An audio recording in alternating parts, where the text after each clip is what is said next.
The thing about Hemlo is that it doesn't look like anything from the outside. That's my way of saying I had no reason to be suspicious when I pulled off the Trans-Canada and followed the access road in. Just spruce trees on both sides, a gravel surface that needed grading, and then the head frame rising up out of the tree line like it belonged there, which I guess it did. I'd seen 100 head frames. You stop seeing them after a while. They're just the thing that tells you where the hole is. I was 3 weeks into a 6-week contract. Watts Mineral Services out of Sudbury had placed me, same as they'd placed me on 4 or 5 jobs before that. And the arrangement was simple enough. I'd map a newly blasted lateral drift on level 7, submit the survey data, collect my fee, and drive back south. 6 weeks, decent day rate, and I needed it. I'd had a gap between contracts that ran longer than I'd planned, and my savings had opinions about that. Strong ones, so when Watts called, I said yes before they finished explaining the job. I should have asked why the permanent staff hadn't taken it themselves. I didn't. That's not me making excuses. I just didn't ask. The HR file I reviewed before signing listed the refusal as a personal comfort dispute, which is one of those phrases that sounds like it means something until you try to figure out what. It wasn't a safety flag. It wasn't a formal objection with paperwork behind it. It was just, the guys who worked there full-time had passed on this particular assignment, and someone had written it up in a way that gave me no grounds to push back even if I'd wanted to. I read it, thought that's vague, and signed anyway. The money was the money. Hemlo's a real mine, that's the other thing. Not some marginal operation running on optimism and borrowed equipment. It's been producing since the early 80s, and it's got the infrastructure to show for it. Proper headframe, cage system, ventilation, the works. I'd worked smaller operations where you felt the improvisation in every system, where you could tell somebody had made a decision based on what they had rather than what they needed. Hemlo wasn't like that. Everything looked maintained. Everything looked considered. That matters. Or it mattered to me. Because when a place looks like it knows what it's doing, you stop second-guessing the small things. You trust the systems. My drilling partner was a man named David Sandoval. He was already assigned when I arrived. I didn't choose him and he didn't choose me. We just got handed to each other the way you do on contract work. 41 years old, stocky, quiet, in a way that wasn't unfriendly so much as just economical. He didn't waste words. I noticed that on the first day and I didn't mind it. Underground you're working, mostly. You're not there to talk. He knew the mine, that was obvious. Not just the layout, the feel of it, the way it moved and settled, the sounds it made that were normal versus the sounds that meant something. That kind of knowledge takes years and you can't fake it. I respected it. I also noticed, without quite thinking about it at the time, that he never seemed entirely relaxed down there. Not jumpy, not nervous, just attentive in a way that went a little past professional. His eyes moved a lot. He'd go quiet in the middle of something and just listen for a second before continuing.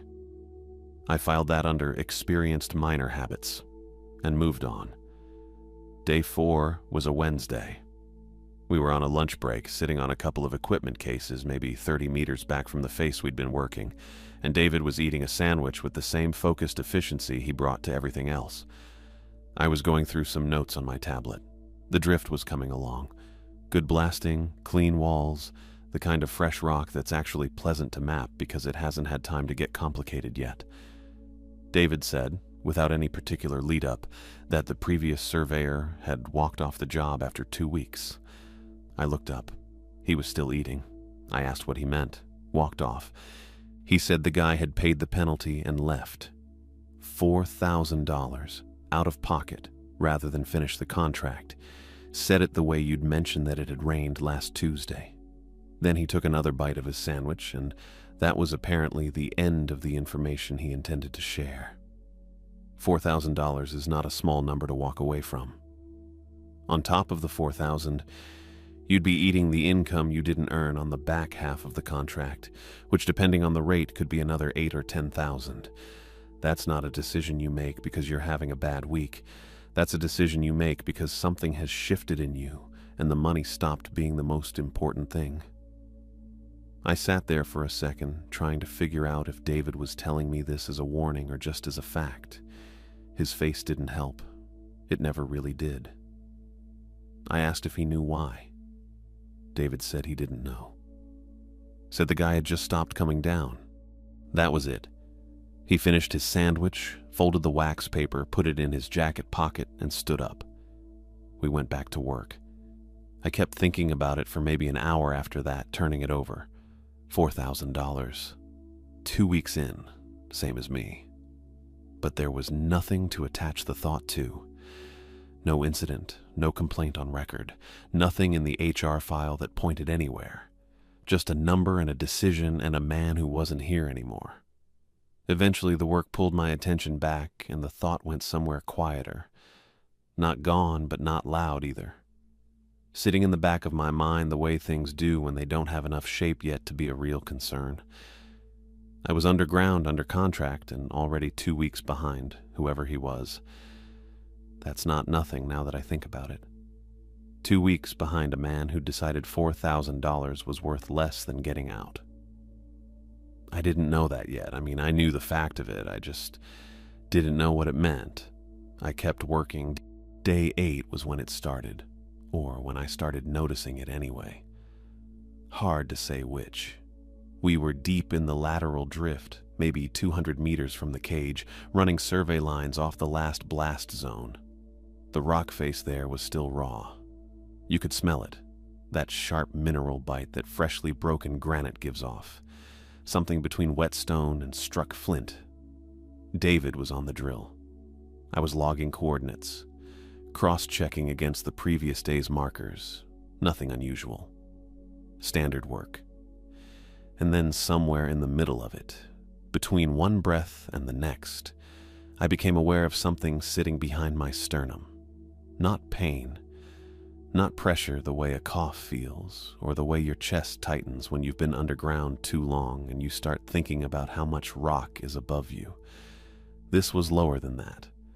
More like the feeling you get standing too close to a large speaker. Not the sound itself, but the fact of it. The physical fact. Something your body registers before your ears do. A bass note. Sustained. Constant. Not in the air around me. Inside me, somewhere behind the breastbone, like a tuning fork held against the chest wall. I stopped what I was doing and stood there for a second. The drill was running. That was the obvious first answer. Drill vibration travels through the floor, through your boots, up through the body, and after enough hours of it you stop consciously registering it, but it's still there. I've worked enough drill sites to know that. Your body absorbs it. So I told myself that's what it was and went back to the survey log, but I kept being aware of it. That's the thing. I kept noticing it the way you notice a sound that stops. Not when it was there, but in the moments when I expected it to stop. And it didn't. When David cut the drill for a water break, I stood in the sudden quiet, and the sensation was still there. Same note, same depth, unchanged. Tinnitus was my next theory. I've had mild tinnitus since a bad blasting incident in Timmins. Nothing serious, just a faint, high-pitched tone in the right ear that shows up when it's very quiet. This wasn't that. Different frequency, different location, not in the ear at all. But tinnitus is a broad category, and I'm not a doctor, so I filed it under body doing something weird, and kept it there. The acoustics of freshly blasted rock were the third option. That one I actually half believed for a while. A newly opened tunnel changes the way sound moves through the surrounding stone. You get resonance effects, standing waves, harmonics that don't exist in older, settled rock.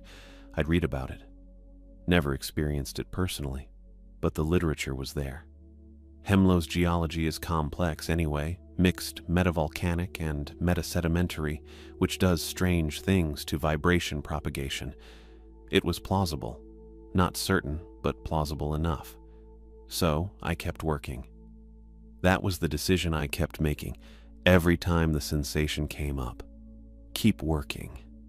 It wasn't stopping me from doing my job. It wasn't getting worse, not in those first days. It was just there, the way a low hum from a transformer is just there, and you learn to sort of bracket it off and operate around it. What I couldn't bracket off was day 11. We'd been running a long survey line, maybe 3 hours of continuous work, and David called a break. We did that, sat down against the tunnel wall, ate whatever we'd brought down, drank water, gave our backs a rest. Normal. I was going through my notes, checking a measurement I thought I'd transposed, when I looked up and David wasn't eating. He was standing at the rock wall about 4 meters from me, facing it. His left hand was pressed flat against the stone, not leaning, not bracing himself, just the palm placed flat and deliberate, fingers spread slightly. His eyes were closed. He was completely still. Not the stillness of a man resting, the stillness of a man paying attention to something. I watched him for maybe 30 seconds. He didn't move, didn't shift his weight, didn't scratch his face, didn't do any of the small unconscious things people do when they're just standing somewhere. He was doing something specific. The hand placement was too intentional. The flatness of it, the spread fingers, the way his arm wasn't slack but wasn't tense either. Just present, like he was taking a reading. I looked back at my notes. I don't know why I didn't say anything. Part of it was that I didn't know what to say. What are you doing felt too blunt, and I didn't have a softer version of it ready. Part of it was that David was a quiet guy by nature. Not unfriendly, but not someone who volunteered a lot, and I'd learned in the first week that he had his own rhythms, and mostly you let them run. Asking him to explain himself felt like it would cost something, some small amount of the ease we'd built up, and I wasn't sure the answer was worth that yet. But I kept watching it happen.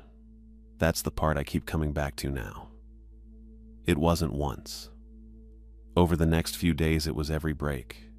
Sometimes twice in a single break. Always the same.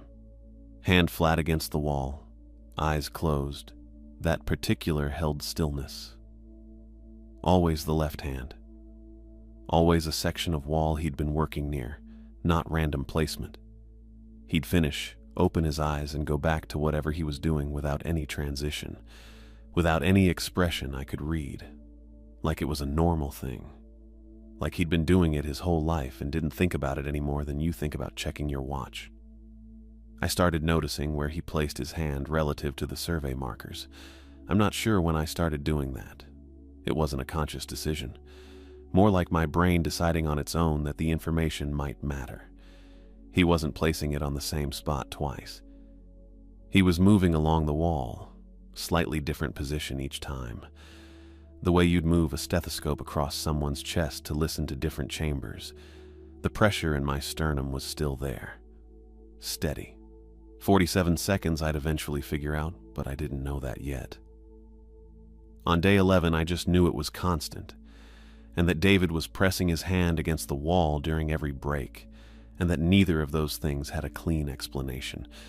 I thought about asking him what he was listening for. I thought about it more than once. The question sat in my mouth a couple of times. We'd be in the middle of a break, the silence between us easy enough, and I'd have the question right there, and then I'd let the moment pass. Because I think I already knew, in some way I couldn't have articulated then, that asking would make it real. That David would tell me something, and whatever he told me would change the shape of what we were doing down here, and the work still needed doing, and I needed the money, and it was easier to keep moving if I didn't stop to look at it directly. So I didn't ask. We worked. David pressed his hand to the wall during breaks, and I watched him do it, and neither of us said anything about it. The sensation in my chest stayed constant. The rock around us was the same rock it had always been. Dark, close, smelling of blasting compound and mineral dust, and the particular underground cold that never fully goes away no matter how warm you dress. Everything was ordinary. That's what I kept telling myself. I kept working. Day 19 started like every other day underground starts, which is to say it started badly. 5:30 alarm, thermal layer, coveralls, steel toes.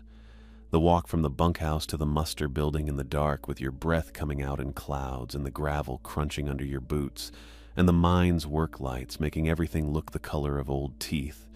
You stop being precious about mornings pretty fast when you're on a contract like this. You just move. David wasn't at muster. That sounds simple. It wasn't. David was the kind of man who showed up. In 19 days, I had never once beaten him to the muster board. He was always there when I arrived, jacket already on, coffee already half gone, standing with the particular stillness he had, the one that looked like patience but was probably just how he was built. So when I came through the door, and his name wasn't checked in, and his usual spot near the far wall was empty, I stood there for a second longer than I should have, just reading the room, making sure I hadn't miscounted the days, hadn't mixed up a shift schedule somewhere. Justin Juarez was standing near the front with a clipboard, which wasn't unusual. He ran the geological survey team, and he made a point of being visible at muster, which I'd always taken as management theater more than anything else. He was the kind of man who understood that being seen doing a thing was almost as good as doing the thing.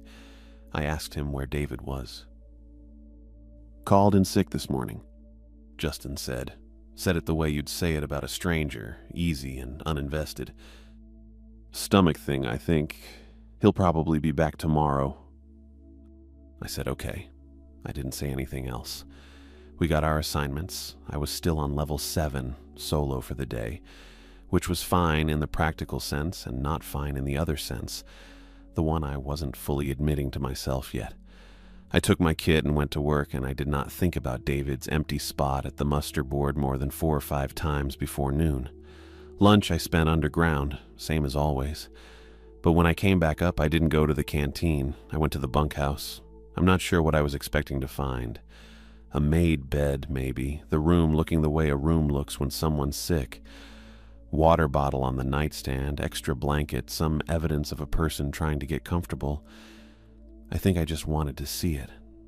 Wanted to check the box in my head that said, David is fine, David is sick, David called in sick and is sleeping it off, and everything makes sense. His bunk was made so tight you could have bounced a coin off it. I stood in the doorway for a moment. The bunkhouse smelled like boot rubber and the particular staleness of a room full of men who work physical jobs. Not unpleasant, just present. The way underground smells are present. His side of the room was neat. It was always neat. But the phone was on the shelf above the bed. His wallet was beside it. The old brown leather one I'd seen him pull out a dozen times at the canteen. And the photograph, the one he kept taped to the wall at eye level from the bed, a woman and 2 kids in front of what looked like a lake somewhere. That was still there too. Exactly where it always was. A sick man leaving voluntarily takes his phone. That's not a complicated thought. That's not even a thought, really. It's just a fact. You're sick, you call in, you stay in your bunk, or you drive yourself to the clinic in town, and either way your phone goes with you, because your phone is how you tell people where you are. You take your wallet because you might need it. You take the photograph if you're leaving for good because you put it up in the first place because you wanted it near you. None of those things were gone. None of them had moved. I found Caden Crane in the bunkhouse office, which was really just a repurposed storage room with a desk and a scheduling board. He managed the accommodations for the site workers, bed assignments, laundry rotation, that kind of thing. He was working through some kind of roster when I knocked on the open door. I asked him if David had called in sick that morning. Caden looked up. He had that particular blankness of someone who isn't sure whether the question is complicated or not. "Sandoval?" he said. "No, nobody called in from his room this morning. I'd have a note." He turned to check the board anyway, the way thorough people do even when they're already sure. "Nothing here." I thanked him and left. Polly Collins had her office in the safety building, which was a portable unit bolted to a concrete pad between the equipment storage and the main shaft building. She was professional about it, took down everything I said, repeated it back to confirm she had the details right, explained the process in the clear and slightly formal way people use when they want you to know the process is real and will be followed.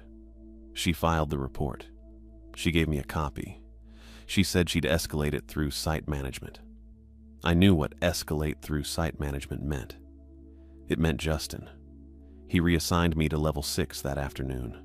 Sent the notification through the site system. No conversation, just a schedule change that appeared on my tablet while I was still sitting in the safety building.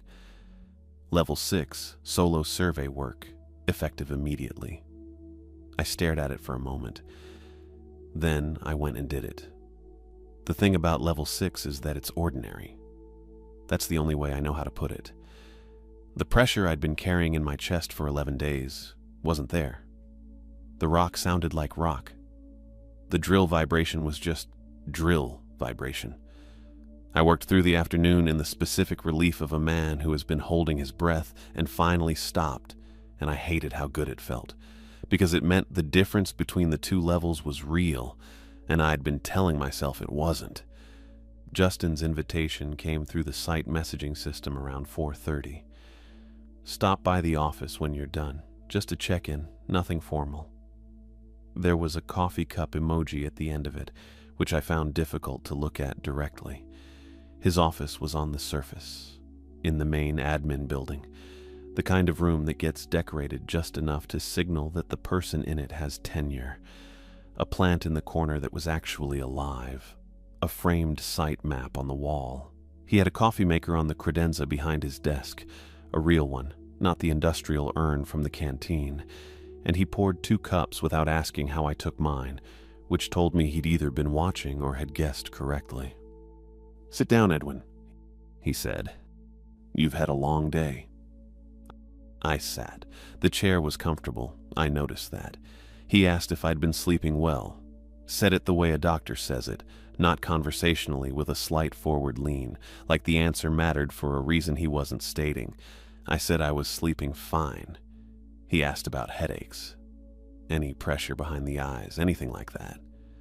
I said no. He asked about chest pressure, whether I'd noticed anything, any sensation that didn't seem to match the work I was doing. He used the phrase, "doesn't quite fit the environment," which was careful phrasing, the kind of phrasing you use when you've said the same thing enough times to have refined it. Then he asked whether I'd felt drawn toward any particular section of the mine, whether any area felt more, he paused, chose a word, significant than others. I looked at him across the desk. He had his coffee cup in both hands, and his expression was the expression of a man doing routine administrative work, patient and mildly attentive, giving nothing. I told him level 6 felt fine. I told him I hadn't had any headaches. I told him I was sleeping well and feeling good and appreciated him checking in. He nodded. He called it a routine wellness check, said the site had a protocol for solo workers, said he just wanted to make sure I had everything I needed. He said David's absence had put extra pressure on the schedule, and he wanted to be sure I wasn't running myself down. I said I understood. What I understood was that he had just asked me in sequence and without hesitation about sleep disruption, about headaches, about pressure in the chest, and about whether I felt pulled toward a specific location underground. That is not a wellness form. I have seen wellness forms. I have filled out wellness forms on 4 different contracts in 3 different provinces, and none of them have ever asked whether you feel drawn toward a particular section of the mine. He knew exactly what symptoms to look for. He knew what order they came in. He had asked with the fluency of someone who had run through the list enough times that it no longer felt like a list to him. It felt like conversation. I finished my coffee. I thanked him for his time. I walked back to the bunkhouse in the dark and sat on the edge of my bunk for a while, without turning the light on. David's room was down the hall. His phone was still on the shelf. His wallet was still beside it. I sat in the dark and I thought about what kind of man knows exactly which questions to ask. The tablet was a personal one, not mine issue. I'd brought it from Sudbury in my kit bag along with my own calibrated inclinometer and a set of survey templates I'd been refining for about 3 years because mine-issued equipment is fine until it isn't, and I'd learned that lesson twice already. The tablet had the GSC's public monitoring software loaded on it, the kind of thing you can pull from their website if you know it exists, which most people don't unless they've spent time on a geological survey contract. It could read any automated seismic array that broadcast on standard frequency. The Level 7 array broadcast on standard frequency. I'd known that since day 2 and hadn't thought much about it until I was sitting in the Level 6 lunch alcove on day 33, eating a sandwich I didn't really taste, thinking about Justin Juarez's symptom inventory and David's phone still sitting on that shelf. I pulled the seismic archive. 3 weeks of readings logged every 4 minutes, stored in the array's onboard buffer. It took about 90 seconds to download. I set the sandwich down. The first thing I noticed was the cycle. You look at 3 weeks of seismic data and you expect noise. Geological settling, equipment vibration, the general low-frequency chatter of a working mine. You expect variation. What you do not expect is a repeating interval so clean it looks like something a person drew with a ruler. 47 seconds. 47 seconds of elevated subsurface resonance, then a gap, then 47 seconds again. Over and over. I scrolled back through the archive, and it was there on day 1, and it was there on day 21, and it was exactly the same both times, not approximately. Exactly. I sat with that for a minute. My first thought was mechanical, some piece of equipment running on a fixed timer, a pump, or a ventilation cycle. But the gaps between cycles weren't consistent, sometimes a few minutes, sometimes a few hours. The cycle itself was always 47 seconds. The spacing between cycles wasn't. I pulled the personnel entry logs for Level 7 on a separate screen. They're kept automatically.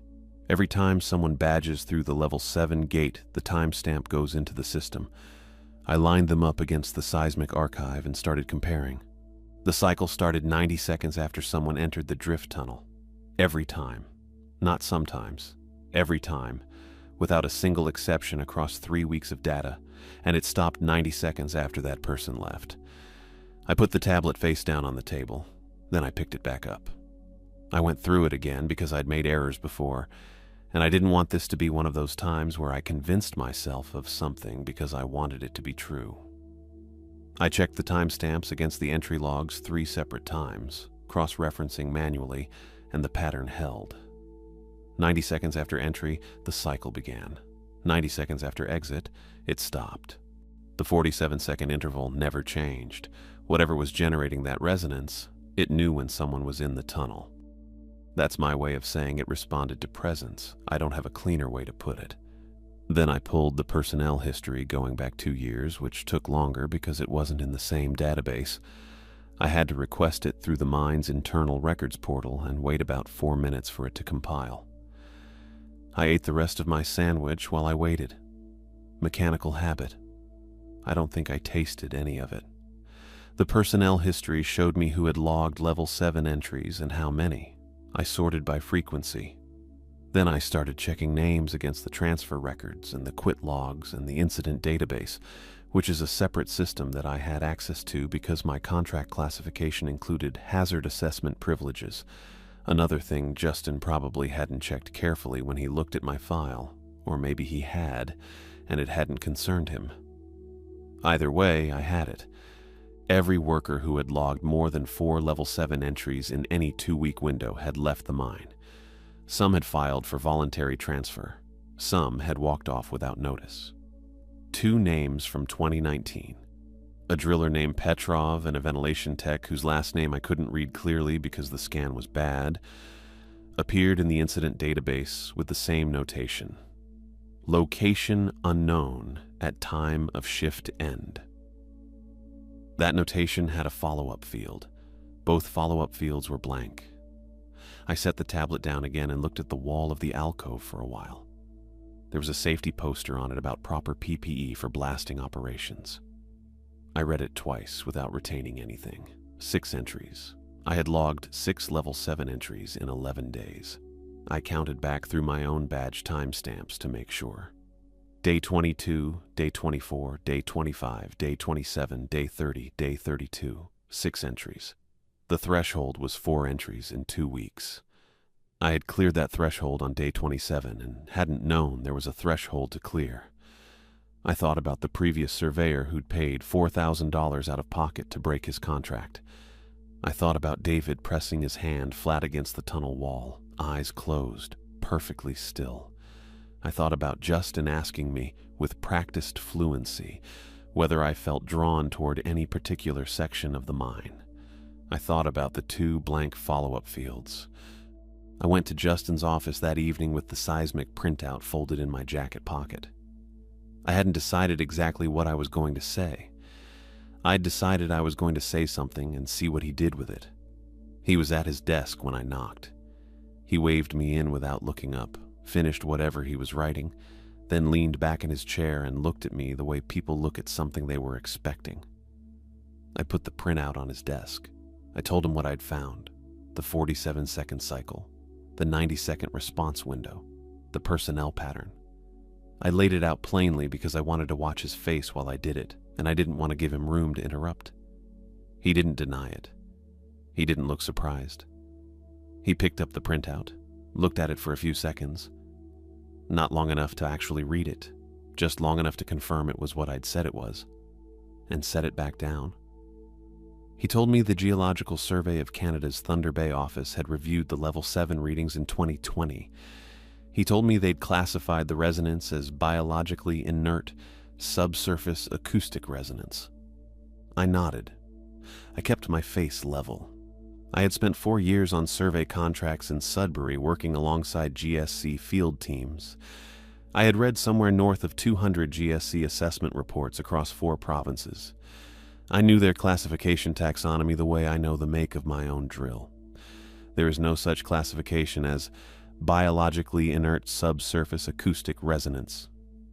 That phrase does not exist in any GSC document I have ever read or heard referenced.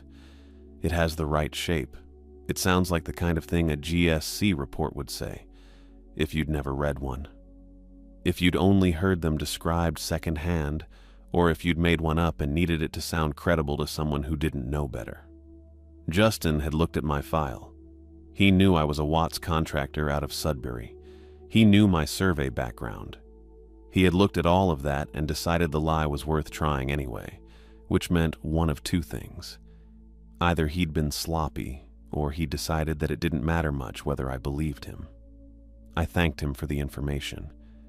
I picked up my printout. I walked back to the bunkhouse in the dark with my hands in my pockets and the cold coming up off the access road in a way that cut right through the jacket. And I thought about what it means when a man tells you a lie he knows you might be able to check. It means he's not particularly worried about what you'll do next. The decision came together fast, which isn't usually how I work. I'm the kind of person who sits on things, turns them over, checks the angles before I commit. But I walked back from Justin's office that night, and the math was already done. A man tells you a lie he knows you can check. He's not worried about what you'll do next. That's not a situation you want to be in when you're 6 levels underground, and the only other person you trusted is missing. I packed 1 bag. Not everything, just what mattered. My survey tablet, the seismic printout folded into the front pocket, a change of clothes, my Watts paperwork, the little envelope of emergency cash I keep in the lining of every bag I own, because my dad taught me to do that and I've never stopped. The rest of it, the extra gear, the second pair of boots, the coffee tin I'd bought at the Nipigon gas station on the drive up, I left where it was. You can replace boots. You can't replace the window where the supply truck stops. I set an alarm for 5:45 and I slept in my clothes. Not a great sleep, not terrible either, considering. I've slept worse in worse places waiting for worse things. The alarm went off and I was already awake. The parking lot at 5:50 in the morning is one of the lonelier places I've been.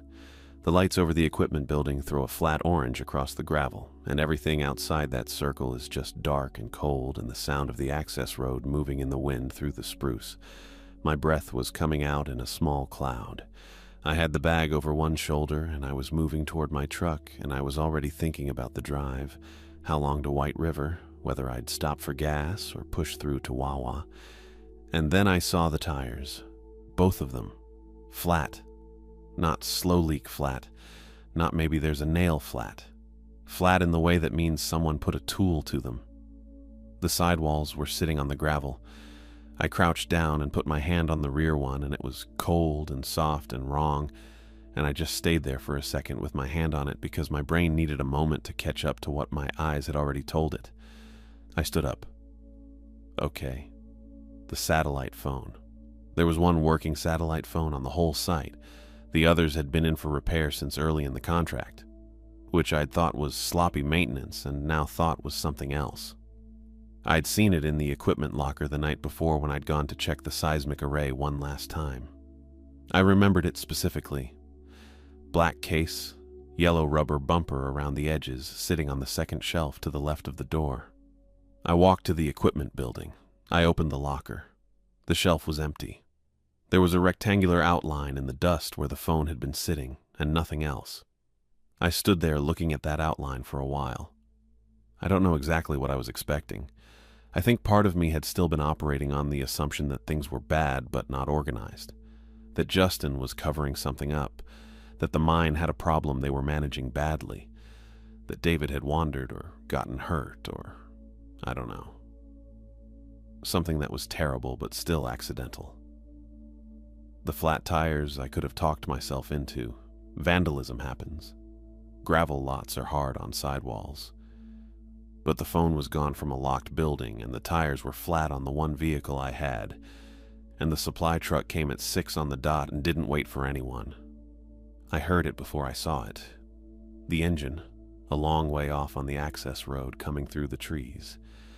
I walked back out to the lot and stood there with the bag still over my shoulder and watched the headlights come around the bend and then keep going.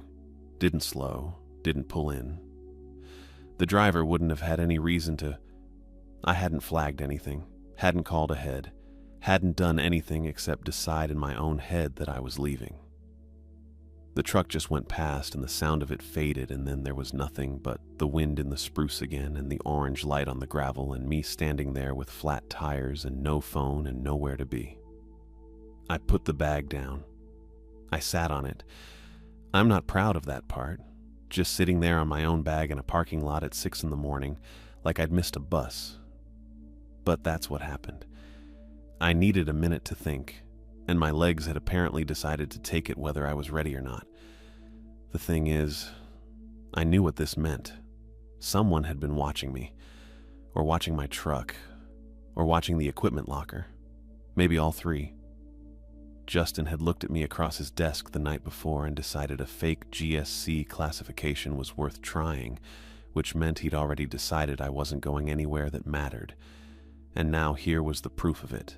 The tires, the phone, the truck, gone past. I wasn't being managed. I was being contained. That's a different thing entirely. I don't know exactly how long I sat there. Long enough for the cold to work through my jacket. Long enough to go through the options twice and come up empty both times.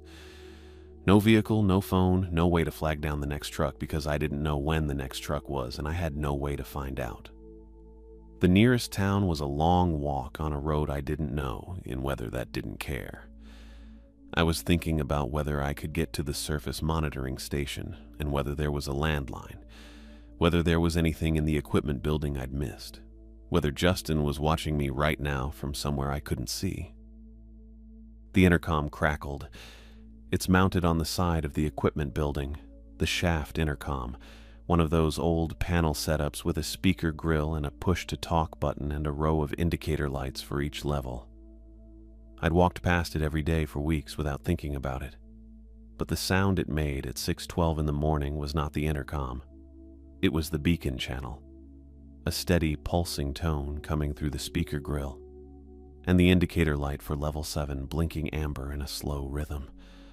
I knew that beacon.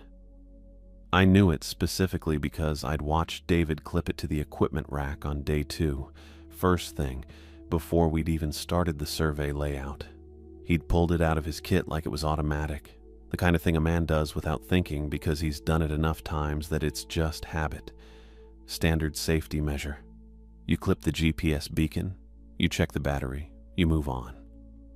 I'd watched him do it and then forgotten about it because that's how safety measures work when nothing goes wrong. You stop seeing them. The beacon had been silent for 14 days. Since the morning David didn't show for muster. I stood up. I walked to the intercom panel and I looked at the light blinking amber and I listened to the tone coming through the speaker. It was steady and even, and it didn't say anything. Obviously, it's a beacon, not a radio. But it was transmitting, which meant the beacon was active, which meant one of two things. Either David was alive somewhere near level 7, and the beacon had activated because he was moving, or David had activated it deliberately because he wanted someone to come down. Either way, David was there. I picked up my bag. I thought about Justin telling me about biologically inert subsurface acoustic resonance with a straight face. I thought about the seismic data, and the 47-second cycle and the 2 workers from 2019 who were listed as location unknown at time of shift end. I thought about David's hand pressed flat against the tunnel wall, eyes closed, perfectly still. I took the cage elevator down. The cage was already occupied when I got there. That's the part I keep coming back to, even now. I'd walked from the parking lot with my bag still over one shoulder. Didn't think to drop it. Didn't think about much of anything, except the amber light blinking on the intercom panel and what it meant that David's beacon was live after 14 silent days. I came around the corner of the equipment building, pushed through the heavy door into the shaft house, and there was Justin Juarez standing inside the cage with his hands in his jacket pockets, facing the grate, watching me come in, not descending, not waiting for someone to operate the controls, just standing there inside the cage at 6:10 in the morning like he'd been expecting me to show up at exactly that moment. I stopped walking, just for a second. My brain did that thing where it tries to make something ordinary out of something that isn't, runs through the explanations, comes up empty, and then you just keep moving because there's nothing else to do. I stepped into the cage. I didn't say anything to him, and he didn't say anything to me. The cage dropped. Level 7 is the deepest active level at Hemlo. The ride down takes a few minutes depending on how many stops the cage makes, and it makes none at that hour because nobody else is underground yet. It's just the cable running and the rock walls sliding past the grate in the lamplight, and the pressure in your ears adjusting as you go down. I stood on one side of the cage. Justin stood on the other. The bag was still on my shoulder. I was still in yesterday's clothes. I'd slept in them, specifically so I could leave fast, and that had worked out about as well as everything else that morning. I didn't look at him. I watched the shaft wall through the grate, and I thought about the seismic data. 47 seconds in, 47 seconds out. 90 seconds from entry to first cycle. Every worker past 4 level 7 entries in 2 weeks either transferred or quit, or stopped appearing in the logs entirely. I was on my 6th entry. Justin had known that when he sat across from me in his office and asked if I'd been sleeping well, if I'd felt drawn toward any particular section of the mine. He'd known exactly what he was asking and why. The cage hit level 7 and I pulled the emergency stop cable before the gate was fully open. It's a red-handled cable mounted on the interior wall of the cage, part of the original safety rigging. Yanking it locks the elevator in position, kills the motor signal, engages the brake, holds the cage at whatever level it's sitting on. I'd used one exactly once before, years back in a nickel operation outside Timmins when a guy on my crew cut his hand badly enough that we needed to hold position while we got him stabilized. You pull it, and the cage stays put. Nothing rides it up, nothing rides it down, until someone resets it from the surface controls or from inside the cage itself. I pulled it. The cage locked with a sound like a bolt going home. Justin was already moving. Not toward me, toward the keypad mounted on the rock wall beside the cage gate. I hadn't noticed that keypad before. Not once in 6 level 7 entries had I seen anyone use it or even look at it. It was set into the wall at about shoulder height, gray housing, a small numeric display across the top, the kind of thing your eyes just slide past because it looks like every other piece of monitoring equipment in a mine, and none of it is your business unless something goes wrong. Justin's fingers were on it before I'd fully processed what I was watching. No hesitation, no squinting at the display, no pulling out a phone to check a code, no pause of any kind. His hand went to the keypad the way your hand goes to a light switch in your own house. Muscle memory, not thought. He was 4 digits into a sequence before I said anything. "Stop." He didn't stop. His fingers kept moving. I watched his hand. I counted what I could see of the sequence. 6 digits, maybe 7, entered with the fluency of someone who'd done it enough times that the number lived in his fingers rather than his head. Management level access only. That's what the keypad housing said, actually. There was a small label below the numeric display. Black text on yellow. Management access. Level supervisors only. I'd walked past it a dozen times without reading it. Now I was reading it. He finished the code. The display lit green. I thought about the GSC classification that didn't exist.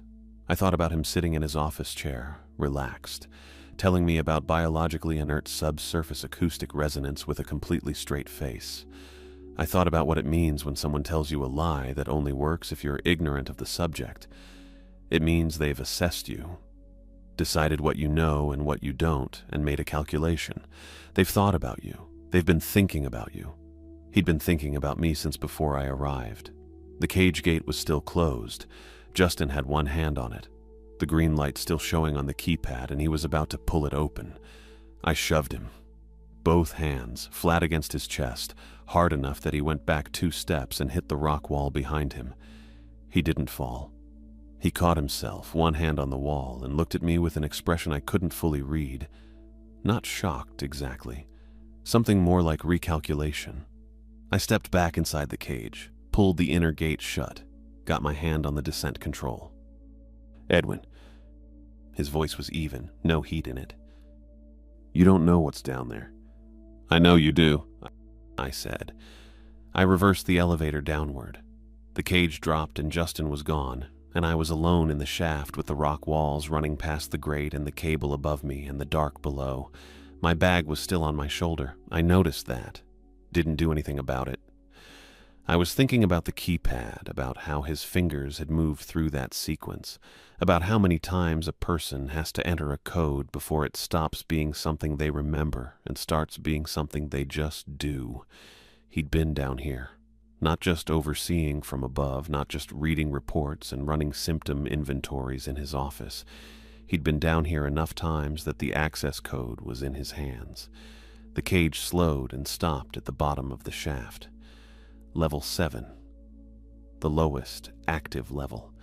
The drift tunnel where the permanent staff had refused to work, and the previous surveyor had paid $4,000 out of pocket to leave behind.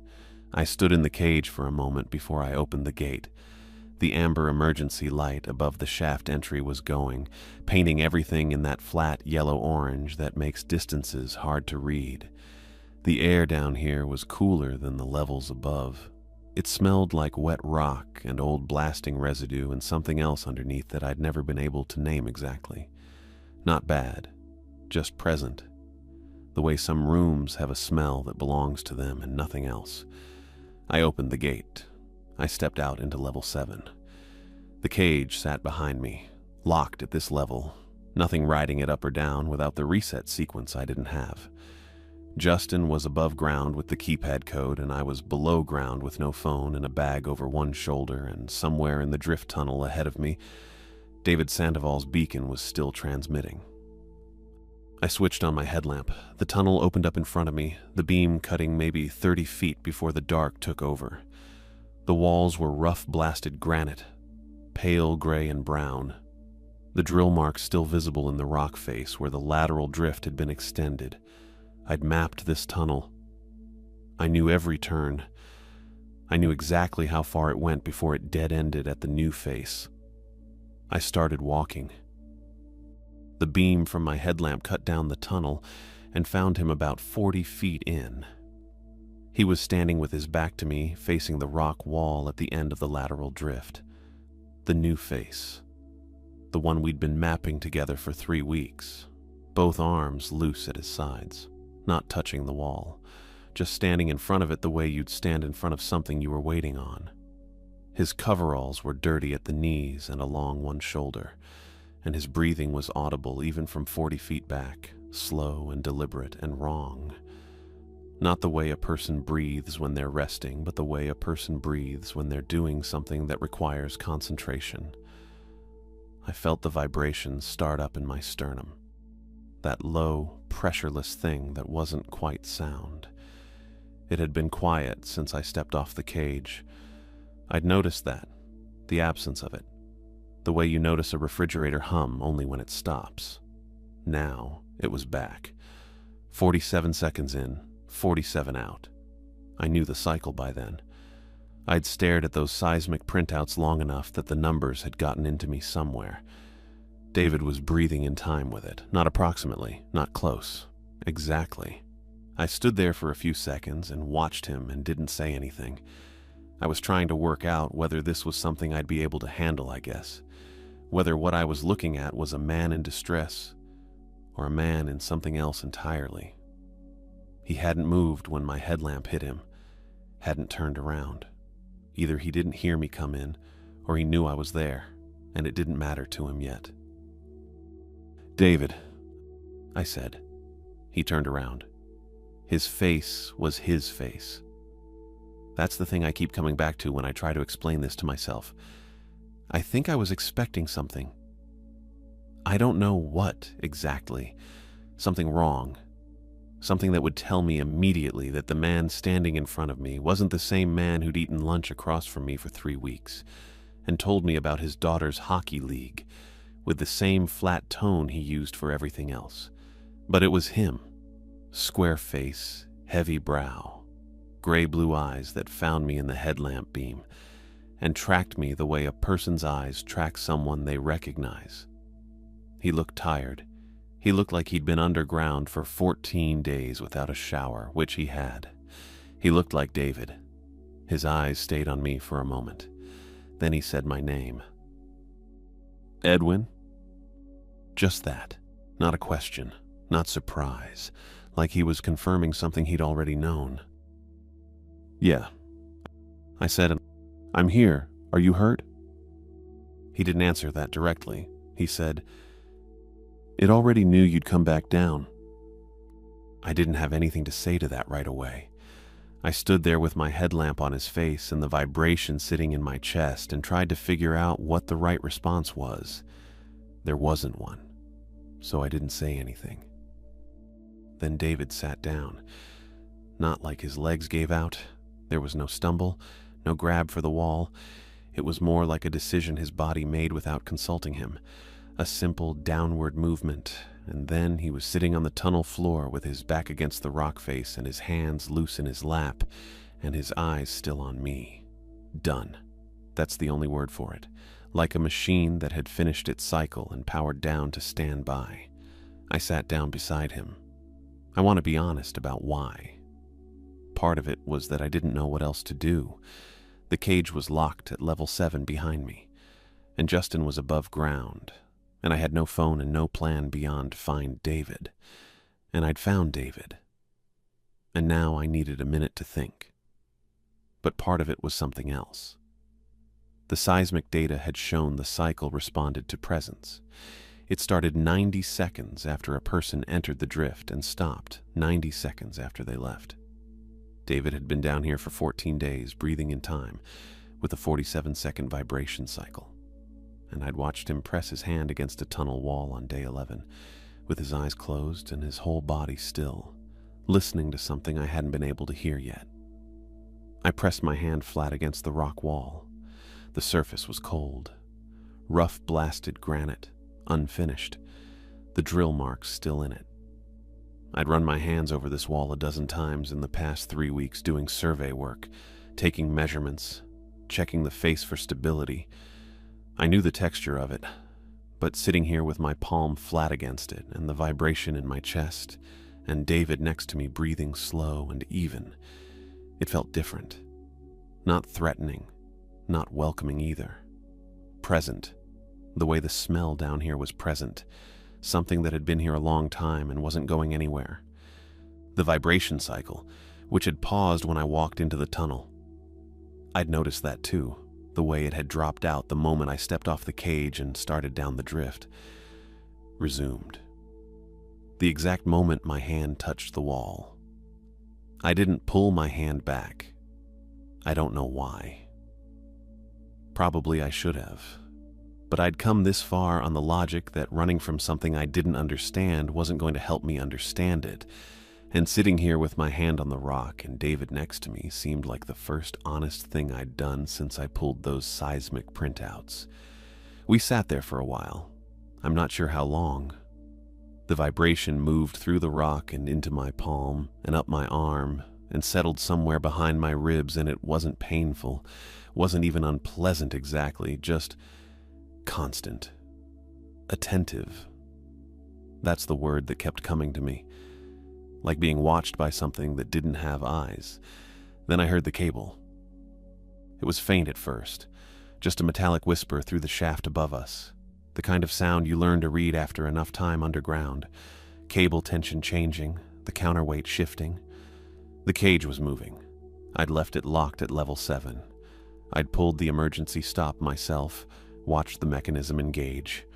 Justin was above ground. I hadn't called it down. The sound got louder, descending. David didn't react. He was still breathing in his slow, timed rhythm, hands in his lap, eyes forward. I looked at him, and then I looked back toward the tunnel entrance where the shaft was, and I thought about the keypad Justin had used, the one I'd never seen touched before, the one his fingers had moved through without hesitation. Management-level access, override code. I'd shoved him out of the cage on level 7, but I hadn't disabled the system, hadn't done anything to the keypad itself. I'd just taken the elevator down and hoped that was enough. It wasn't enough. The cable kept running through the shaft, steady and unhurried, and I sat there with my hand flat against the rock and thought about what Justin was going to find when the cage reached level 7 and the gate opened. He'd find the tunnel entrance. He'd find my headlamp beam somewhere in the dark. He'd find David sitting on the floor. And whatever he was planning to do about all of it, whatever the end of this was, from his side, it was on its way down right now. I didn't move. That's what I keep having to explain to people when I tell this, the ones who ask why I didn't run or fight or do something. There was nowhere to run to. The cage was the only way up, and the cage was coming down with Justin on it. And David was sitting next to me, breathing in time with something I'd spent 3 weeks trying to name, and my hand was on the wall, and the vibration was in me now the same way it was in him. The same 47-second cycle, in and out. And for the first time since day 8, the pressure behind my sternum didn't feel like a warning. It felt like a question. I don't know what it was. I still don't.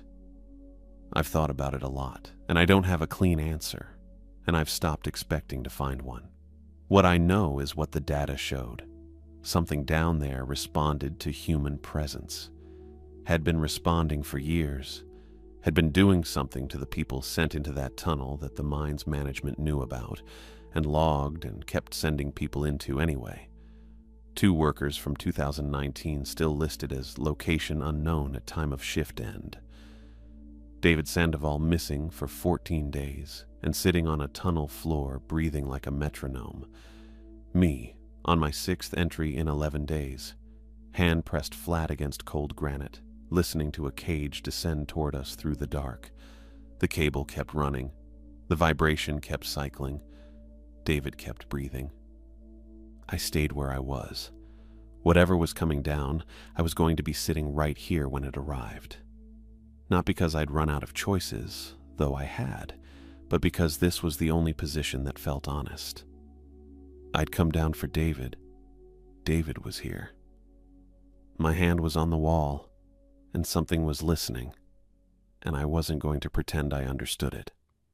I just waited. The cage came down,